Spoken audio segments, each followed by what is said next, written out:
Assalamualaikum dan salam sejahtera. Okey, selamat datang ke channel saya, Cik Mat CMZ. Okey, dah lama saya tak bercakap. Okey, kali ini saya nak buat video sambungan kepada asas casting. Okey, dalam episod yang pertama, sebelum ni saya ada buat, rasanya 2 bulan lepas kot saya ada buat video tu. Okey, dalam video tu saya ada bincangkan tentang road atau joran, kekili atau rail, dan last kali tentang mainline atau tali lah. Okey, dalam episod kali ini saya akan bincangkan tentang ladung, lepas tu rod stand, mata kail, perambut dan keselamatan sewaktu casting. Okey, terlebih dahulu saya nak nyatakan saya masih baru dalam dunia casting. Kalau ada info-info yang salah atau kurang tepat, boleh sahabat-sahabat semua boleh betulkan. Okey, sama ada boleh PM ataupun komen kat bawah video ni. Okey, untuk episod pertama boleh klik, saya letak kat bahagian description penerangan untuk video ni. Saya ada letakkan link untuk episod yang pertama. Okey, terlebih dahulu saya nak ucapkan terima kasih sahabat-sahabat yang tengok video saya. Jangan lupa like, komen dan share. Kalau yang belum subscribe, boleh subscribe. Okey, nanti saya akan bincangkan topik by topik untuk video ni. Okey.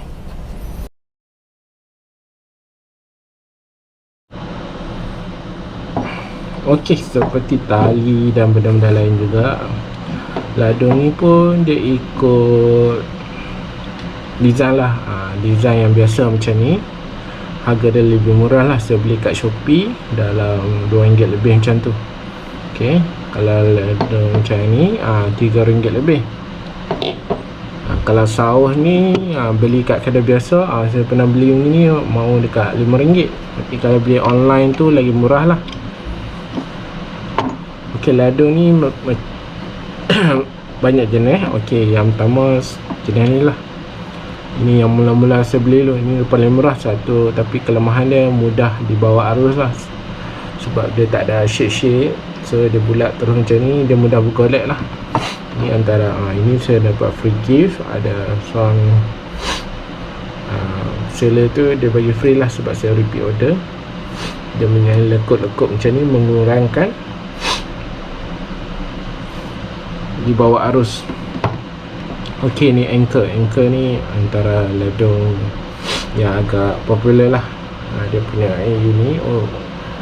So bila kita baling tu, dia akan shade ni akan membantu mengurangkan dibawa arus. Okey, ni antara lagi.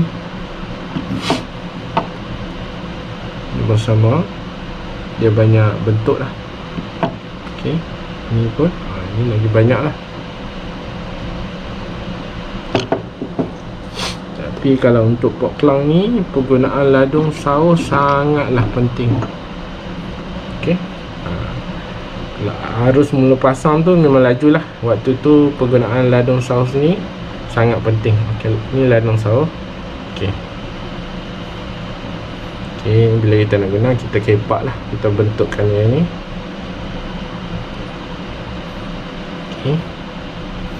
Okey, duduk dalam air macam ni lah. Besi-besi ni fungsi dia akan mencengkam dasaran. So dia akan tersangkut lah. Dia sangat membantu kalau dekat pot kelang ni. Bila arus nak mula pasang tu, dia boleh mengurangkan. Tak bermaksud arus tak bawa, tapi dia bawa, tapi boleh consider lah, orang kata di tahap paling antara banyak-banyak ladung, ini yang paling tu lah. Okey, orang cakap kalau ladung ni mudah sangkut kan, tapi bentuk dia macam ni. Bila sangkut macam ni, sangkut dia akan dia jadi bentuk ni. So kalau sangkut macam tali biasa tu, dia akan bentuk macam ni, dia akan terbuka lah, tak sangkut lah, kita boleh terlucut lah. Ini antara design yang amat membantu ladung ni untuk mengelakkan dia tersangkut. Tapi kita kena pandai pilih lah. Setengah tu, contohnya ada ladung sauh ni, tapi besi ni tak berapa cantik. Saya pernah beli dulu dekat Shopee, memang besi dia tak lekat elok, so nak guna terpaksa ikat dengan ini contoh. Ini awal saya beli okey, tapi bila dia guna lama-lama dia jadi longgar macam ni. So kita kena letak macam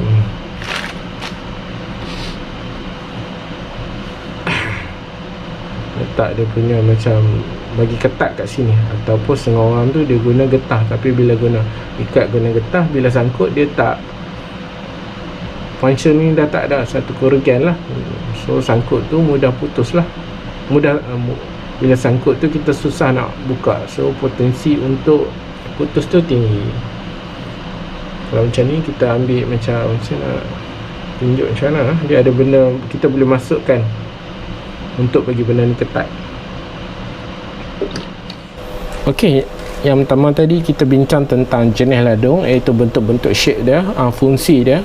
Okey, yang kedua, benda yang penting, berat ladung. Okey, berat ni sangat penting lah. Yang pertama untuk lontaran, yang kedua untuk keselamatan root kita. Bila ladung yang terlebih berat ni, potensi untuk root kita patah tu ada, so hati-hati. Okey, saya suggest untuk berat ladung ni, untuk yang saya selalu gunakan 120 gram, 130 gram lah. Kalau root kita tu sesuai untuk guna 150 gram, kita guna. Tapi saya lebih suka menggunakan 120, 130. Tapi kalau contoh arus laju, terpaksalah kita guna 150. So bila penggunaan ladung yang agak berat ni, kita nak lebih hati-hati lah. Macam ni 150. Sebab ladung yang berat ni potensi untuk dia patahkan root kita tu ada, so kena hati-hati. Okey. Okey, topik seterusnya adalah root stand ataupun pancang. Ini satu benda yang sangat penting dalam surf casting. Sebab apa? Surf casting ni melibatkan ray dan kikili yang agak berat. Okey, contoh ray 500-600 gram tu biasa. Root pun sama, 500-600 gram. Lepas tu kita tambah dengan ladung.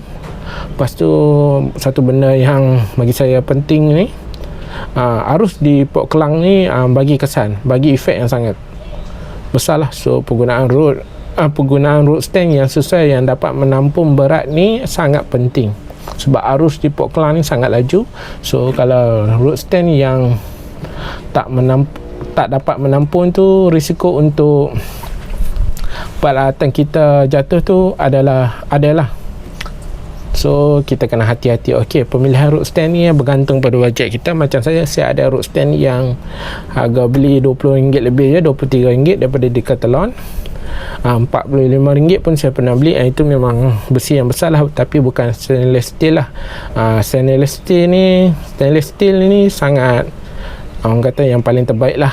Kita boleh pilih antara sama ada 4 hun atau 5 hun, tapi harga dia memang agak mahal lah, RM100 ke atas. Tapi satu pelaburan yang sangat berbaloi lah untuk invest untuk root stand ni, kerana dia memang sangat berkualiti.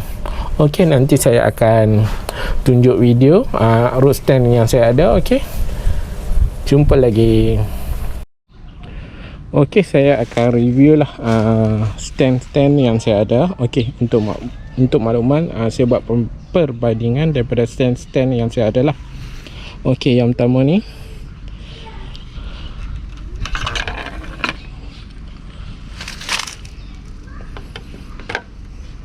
yang pertama ni, dia nampak macam kukuh, tapi dia punya kelemahan yang pertama ni lah. Sebab apa? Bila kita letak,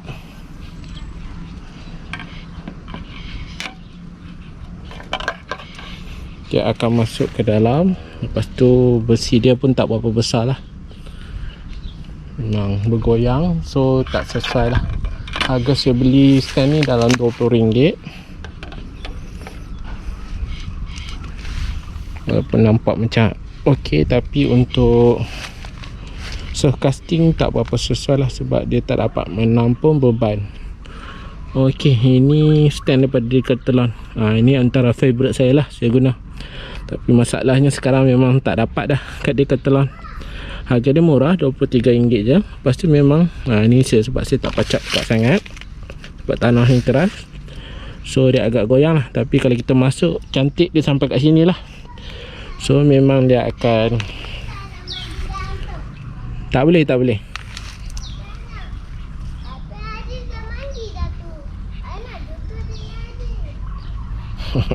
Anak-anak main kat luar.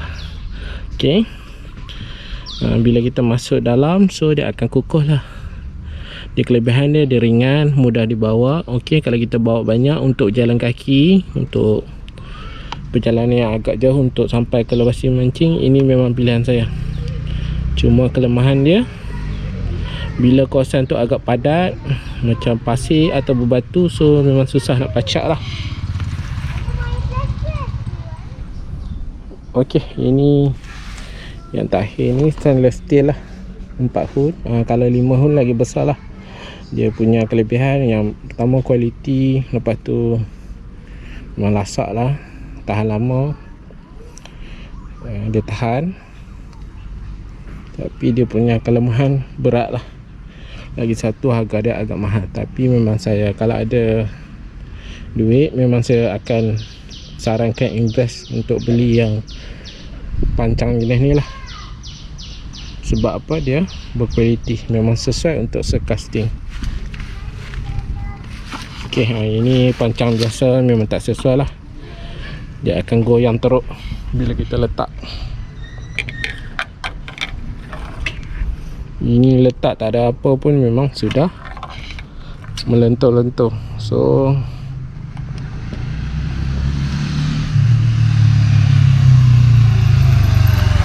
kita kena buat pemilihan yang tepat untuk pancang ni, stand ni. Okey, saya ada satu lagi yang saya gunakan, besar macam ni juga, tapi bukan stainless steel, tapi saya tak pasti letak mana. Itu pun saya selalu guna. Harga dia pun agak ekonomi, RM45, RM50 je selalu saya beli. Tapi saya tak tahu letak mana. Sejak PKP lama sangat, barang-barang mancing pun letak merata. Okey, itu sedikit review saya tentang stand yang saya ada. Okey, pemilihan stand ni sangat penting. So kita kena pilih yang terbaik lah untuk road kita, untuk keselamatan road dan rail kita. Mana tahu strike monster, kalau tak penggunaan stand yang tak sesuai akan mengibatkan mungkin kerosakan barang yang lagi mahal. So pemilihan stand yang tepat adalah satu kemestian lah dalam surf casting. Okey, nanti saya sambung topik yang seterusnya. Okey, untuk topik kali ini saya akan bincangkan, akan huraikan tentang pemilihan mata kail. Okey, mata kail ni atau hook ni sangat penting. Yang pertama mesti bergantung kepada jenis umpan yang kita gunakan, sama ada umpan hidup, umpan mati, umpan-umpun, umpan ikan hidup seperti ikan melana ataupun ikan mati, irisan ikan. Okey, ini semua mainkan peranan pemilihan mata kail. Kriteria yang pertama bagi saya adalah kekuatan mata kail itu, ketajaman, lepas tu harga dia.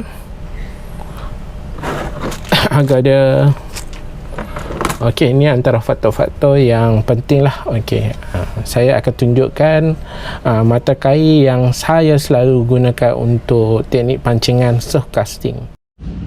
Okey, ini antara mata kail yang saya selalu gunakan untuk umpan udang hidup ataupun umpan-umpun. Okey, Eagle Wave ni lah. Okey, saya selalu gunakan saiz 17 dengan 18. 17 ni selalunya untuk umpan umpun-umpun. Kalau udang hidup, kalau udang yang 3 ekor RM1 tu udang, saya selalu gunakan saiz 18. 18 ni antara saiz terbesar lah. Okey, kelebihan mata Eagle Wave ni adalah dia sangat tajam dan harga dia ekonomi lah. 20 pieces, 20 batang ni baru harga dalam RM7 lebih lah, RM7, RM8. Kalau saiz yang besar lah. Kalau saiz kecil harganya lagi murah lah.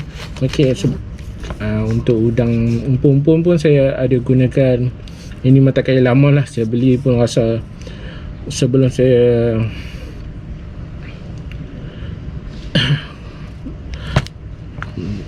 kena casting pun saya dah guna mata kail ni, iaitu Beckley. Harga pun dulu dia murah je.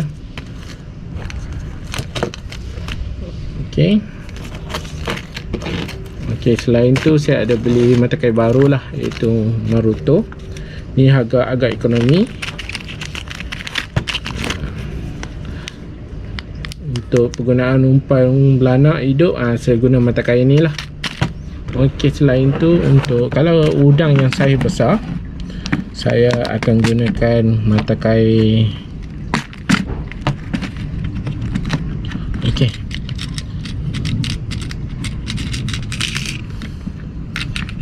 ini mata kail lah. Saya gunakan ini, iaitu mata kail mustard.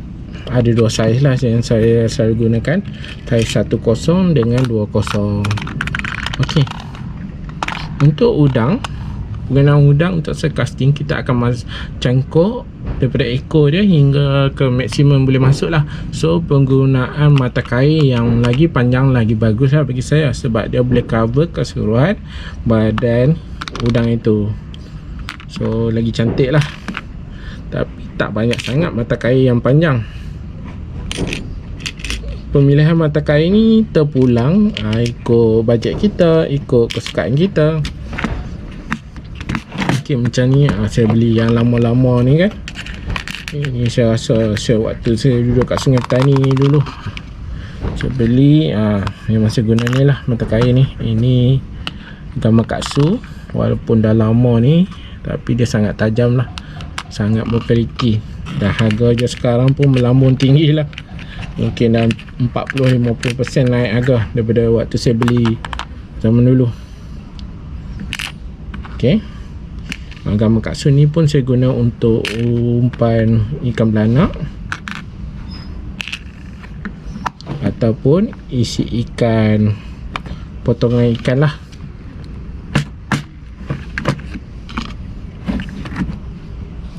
Ini pun Gamakatsu.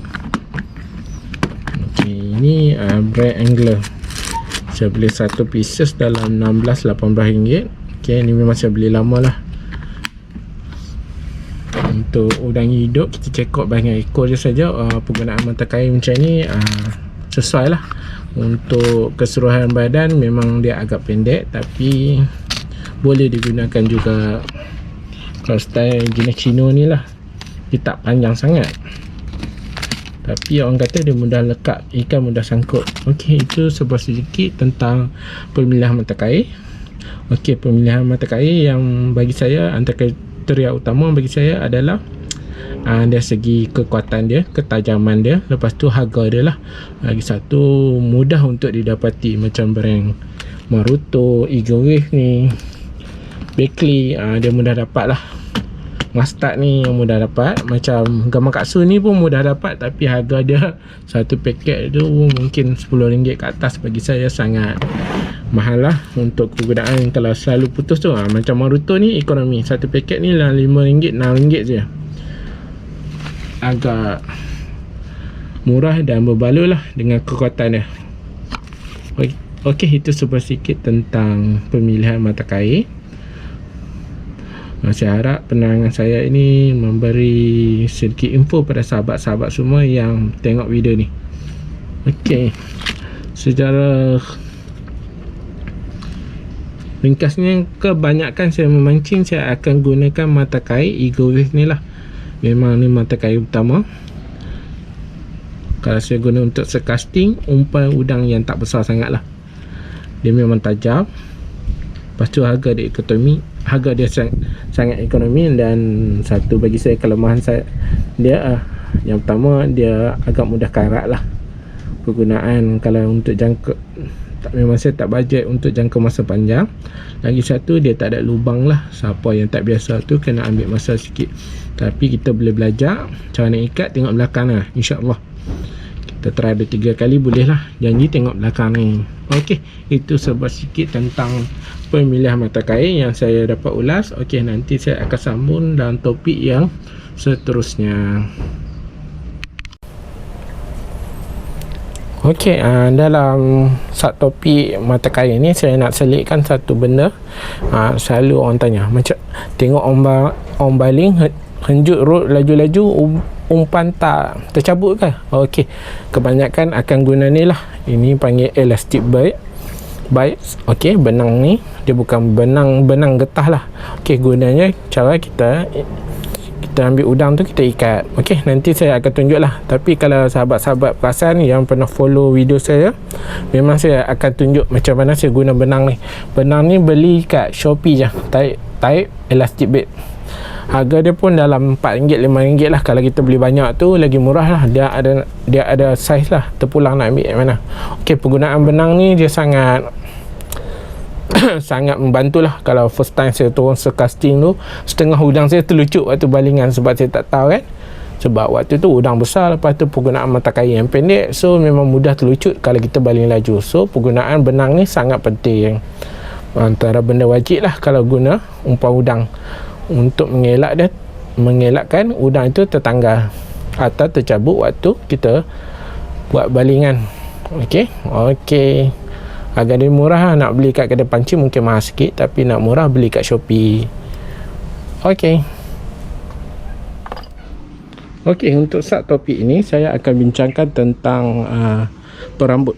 Okey, ini perambut yang saya selalu gunakan. Okey, saya tak pasti nampak jelas ke tak. Okey, ini main line atau tali utama. Kita akan sambung dengan leader lah. Saya guna leader ni tali dupont 30 pound. Okey, kita guna clip ni swivel, disambung dengan dua lah, satu untuk ladung dan satu lagi untuk mata kail. Okey, kita masukkan yang ladung dulu dan seterusnya baru masuk mata kail. Ini perambut utama yang saya selalu gunakan. Panjang perambut mata kail ni terpulang lah. Mungkin orang selalu gunakan satu depa ataupun dua kaki terpulang. Okey, ini macam ladung ni agak panjang, so lagi pendek lagi cantik lah. Dalam sekaki tu cantik lah. Sebab untuk kalau panjang ni dia untuk rintangan waktu balingan agak tinggi lah. So lagi pendek macam sekaki macam ni, lagi cantik. Okey, saya memang ini perambut utama saya lah. Kelebihan perambut ni kita mudah tukar. Okey, contoh saya nak tukar umpan ataupun nak tukar saiz umpan, so mudahlah. Kita cuma buka klip ni dan kita tukarlah perambut yang lain. Perambut untuk ladung dengan leader ni tetap sama, cuma kita tukar untuk perambut mata kail je. Okey, perambut untuk ni kita sambung dengan klip ni lah, untuk mengelakkan dia berpintal. Okey, salah satu fungsi leader ni ia mengelakkan perambut kita terbelit dengan tali mainline kita yang selalu kita gunakan benang. Okey, bila kita guna mainline benang, peratus untuk terbelit tu tinggi lah. So penggunaan leader ni mengelakkan dia terbelit. Lagi satu, dia sebagai macam insurans lah untuk apabila kita strike yang monster. Leader ni lebih orang cakap apa, lebih kuat. Okey, kita boleh tengok sini. Okey, ini cara sambungan dia. Okey, yang bawah ni pun kita guna swivel lah untuk sambung ke ladung. So ini macam agak panjang. So kalau panjang macam ni lagi cantik lah. Dia akan mengurangkan rintangan waktu balingan, so jarak antaran kita akan lebih jauh. Okey, okey, ini saya gunakan dupont 30 pounds. Untuk perambut mata kail saya ada dua pilihan lah yang saya selalu gunakan. Macam ini Venice 40 pound kalau mata kail besar lah. Kalau kecil tu saya selalu gunakan Venice 30 pound ataupun dupont 20 pound. Okey, terpulang lah nak guna perambut apa.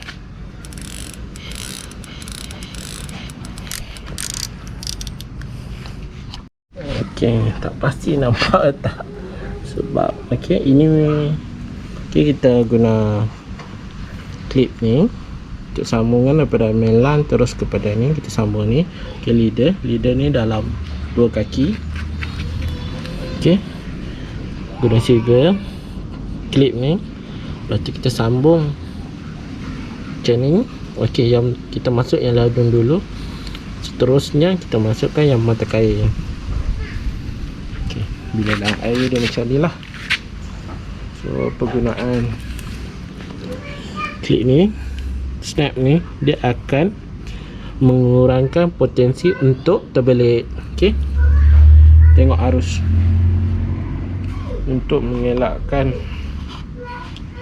mudah terbelit, kita guna perambut yang lebih pendek lah. Macam ni agak panjang, untuk ladung ni kita pendek lagi cantik lah. okey, okey, perambut ni yang sama juga saya gunakan untuk perambut ikan belanak, tapi perambut ni panjang. Selalu saya gunakan 1,5 meter ataupun 2 meter, dan saya gunakan tali yang paling halus lah untuk memudahkan ikan belanak itu berenang. So dia akan biarlah sejam 2 jam pun baru saya cek umpan. Sebab ikan belanak lambat mati, so kita biar aja. Kalau tak kacau apa, sejam 2 jam pun dia masih hidup. okey, ini perambut yang paling saya selalu guna untuk udang hidup, udang mati, belanak ataupun umpun-umpun. Cuma kita beza je penggunaan mata kail ni lah dan perambut dia.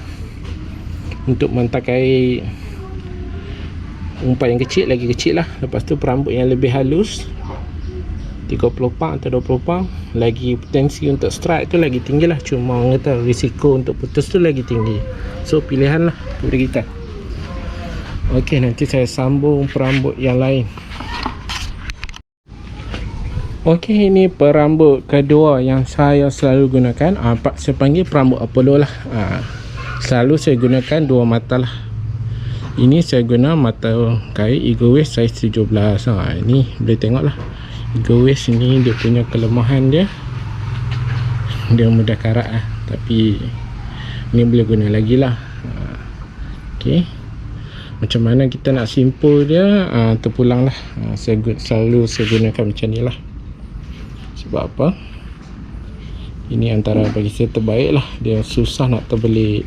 okey, perambut ibu ni 30 pound, guna 2 pound. Perambut anak 20 pound. okey, ni macam panjang sangat. So panjang, kebakalan untuk sangkut ni tinggi. So nak cantik macam ni lah, tak panjang sangat. okey, atas ni ada pilihan lah. Kita boleh letak terus, buat loop ke atas, sambung terus, ataupun letak dengan klip atau snap ni. Saya suka ni, nampak lebih cantik lah. Lepas tu dia mengurangkan risiko terbelit, sebab dia boleh berpusing bila arus laju. okey, yang bawah ni letak klip atau swivel lah untuk masukkan ladung. Nampak lagi kemas lah. Nak direct terus, selalu guna tali ni pun boleh terpulang. okey, nak letak berapa mata terpulang, tapi saya selalu gunakan 2 mata. Ada juga 3 mata. Kalau umpan banyak tak apalah. Ini bagi saya 2 mata pun dah cukup banyak lah. Ini saya selalu gunakan umpan udang mati ataupun umpun-umpun.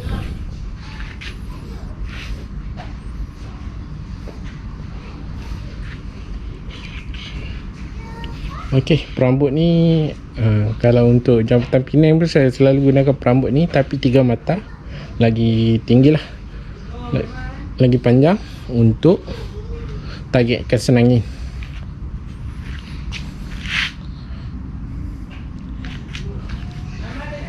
okey, selalunya saya dapat daun baru, ikan tanda, gerut-gerut, guna perambut ni lah.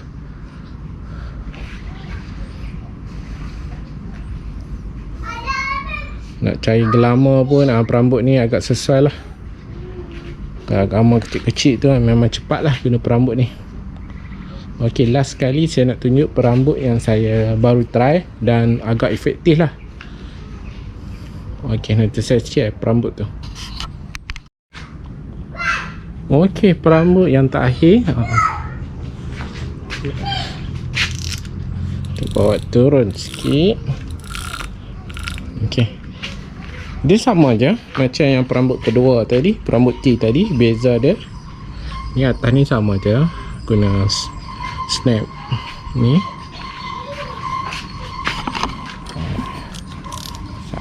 Saya bagi tinggi sikit. Oh, nampak je lah. Ok, saya gunakan dua mata. Atas ni sama je perambut T polo tu,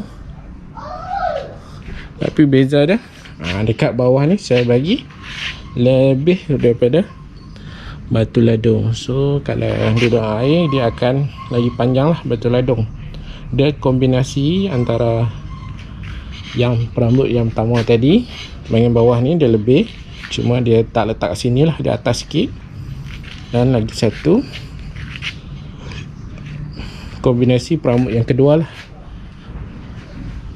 cuma kat sini dia lebih. Selalu yang kedua tadi perambut dia saya letak kat sini lah, perambut mata lagi pendek pada ladung yang kedua. Yang ketiga ni saya bagi lebih.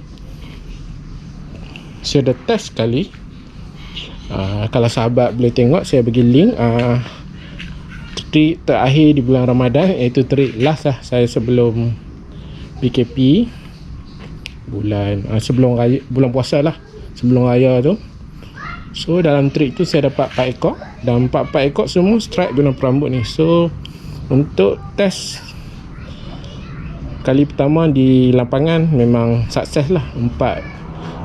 100% ikan hari tu yang saya dapat semua guna perambut ni. Mungkin insyaAllah saya akan test lagi, sebab sekarang ni Alhamdulillah dah boleh, kata apa, dah boleh turun mancing. So saya akan test lagi lah. Nanti saya update.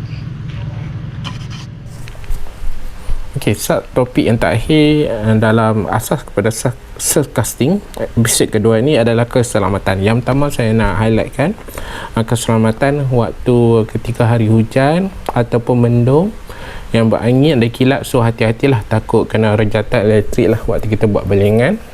Walaupun tak kuat, rasa kebas jugalah. Saya pernah kena 2-3 kali. Kalau berangin tu atau hujan renyahnya tu, memang saya hati-hatilah. Jangan orang kata baling road tu terlampau laju, risiko nak kena lah. Tambah-tambah dekat joran kita dia ada macam tanda kilat tu, maksudnya memang material joran kita, road galah kita adalah macam dia pengalih elektrik.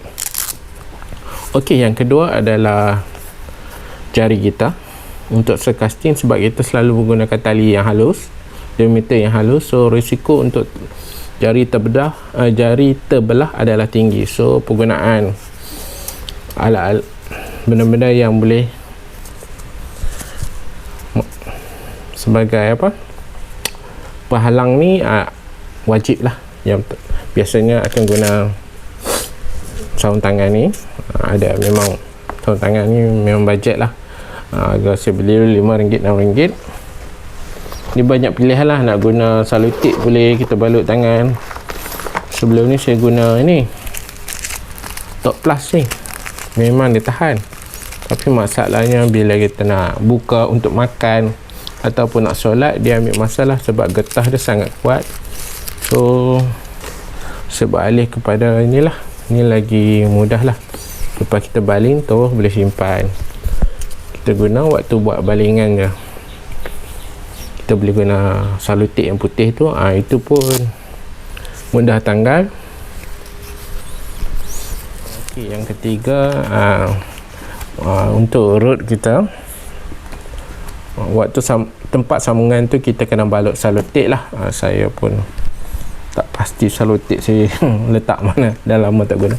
So bahagian root tu kita letak salutik untuk mengelakkan root kita tercabut, dan risiko untuk kalau tercabut, risiko untuk patah tu tinggi lah. So kita kena hati-hati. Kita kena balut untuk mengelakkan risiko perut kita patah. Okey, yang ketiga. Yang keempat, ini produk baru lah saya try. Sebab apa? Walaupun setiap kali lepas saya balik mancing, tapi bila macam contoh macam ni lah, lama saya berhenti kan, sampai 2 bulan 3 bulan tak guna. Bila saya buka balik, cincin dah rosak, ada yang terjabut, dah nak hijau. So saya try beli ni lah. Boleh tengok sub remover. Berfungsi ke tak pastilah, sebab saya baru beli dan saya akan gunakan. Dia harga RM30 lah. So kita tengok macam mana, boleh membantu atau tidak mengurangkan kesan garam pada barangan pancing kita. Sebab garam ni memang kata risiko tinggi untuk peralatan lah. Last sekali mesti kalau pemancing mesti ada ni lah,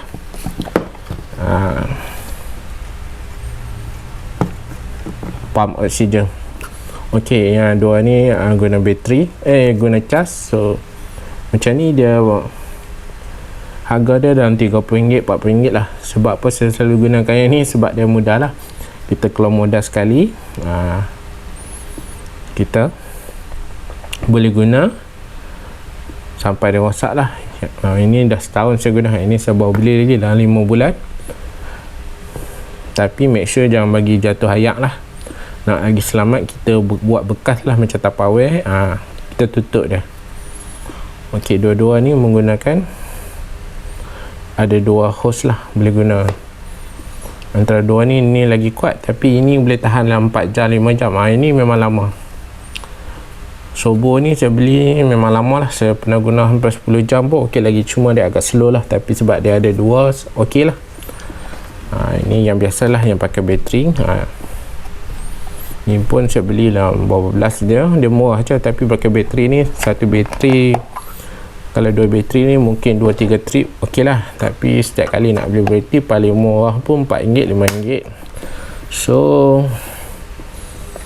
kalau saya ni memang lagi menjimatkan lah. Tapi ini pun kena bawa juga, takut yang ni bateri habis, kita boleh guna ni. Ini memang saya guna kecemasan. Buat apa saya bawa banyak? Sebab saya pernah bawa satu, terjatuh layak, terrosak. So umpan kita mati, ataupun kemungkinan pump ni rosak waktu kita nak guna. So kita standby lah untuk mengelakkan perkara-perkara rosak ke, terjatuh layak ke.